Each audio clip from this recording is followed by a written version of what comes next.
ગાયકવાડના સમયથી અમરેલીથી સોમનાથ એટલે કે વેરાવળ જવા સુધી વર્ષોથી રેલવે વિભાગ દ્વારા જે સુવિધા લોકો માટે આપવામાં આવી હતી તે બ્રોડગેજ રૂપાંતરિત કરવાના નામે છેલ્લા 2 મહિનાથી વેરાવળ અમરેલી મીટર ગેજ બંધ થતા લોકોને મુશ્કેલીઓનો સામનો કરવો પડ્યો હતો.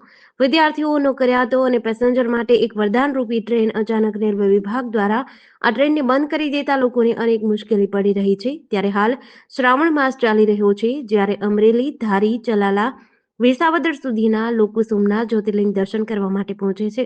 જેમના માટે વરદાનરૂપી ટ્રેન હતી એ ટ્રેન બંધ થતા લોકોને મુશ્કેલી પડી રહી છે. હાલની તકે રેલવે વિભાગ દ્વારા ખીજડીયાથી લઈને અમરેલી તેમજ એની આગળ બ્રોડગેજનું કામ ચાલી રહ્યું છે. પરંતુ આશ્ચર્ય વચ્ચે ચલાલાથી લઈને ઠેઠ સોમનાથ સુધી તો ક્યાંય પણ આ બ્રોડગેજનું કામ નથી થવાનું. તો ધારી, ચલાલા તેમજ આજુબાજુની જનતામાં બસ એક જ સવાલ છે કે કેવા કારણોસર લોકોના વરદાનરૂપી આ ટ્રેનને બંધ કરવામાં આવી. ધારી ગામના લોકોની મુખ્ય માંગ છે કે ચલાલાથી લઈને વેરાવળ સુધીની ટ્રેનને ફરી શરૂ કરવામાં આવે. ધારી ગામ છે, રોહિત ગાયકવાડ.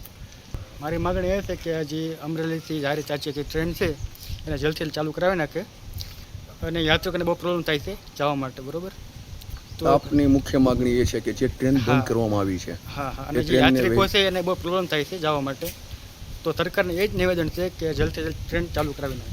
ધારીથી જે આ વેરાવળ ટ્રેન હાલતી હતી એ રેલવે વિભાગે બંધ કરી છે, કારણ કે અહીંયા કોઈ બ્રોડગેજનું કામ શરૂ નથી.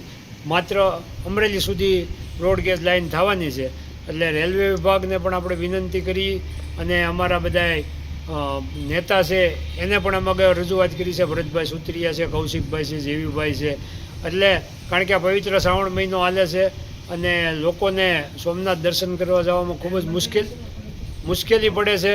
2.5 થી 3 મહિનાથી આ ટ્રેન બંધ કરી છે. એટલે રેલવે વિભાગને પણ આપણે રજૂઆત કરી છે કે તાત્કાલિક ટ્રેન શરૂ કરો, કારણ કે 25 રૂપિયામાં વેરાવળ સુધી ટ્રેનમાં મુસાફરી કરી શકે સામાન્ય અને ગરીબ માણસ, અને એ સોમનાથ દાદાના દર્શન કરી શકે.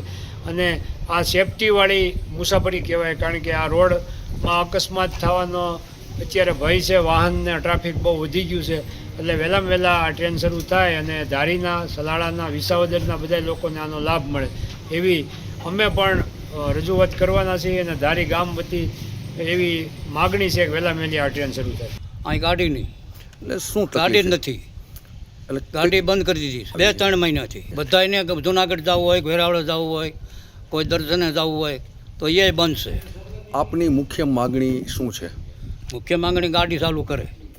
લોકોને જે તકલીફ પડી રહી છે એ તકલીફને દૂર કરવા માટે વહીવટી તંત્ર દ્વારા તાત્કાલિક ચાલુ કરે.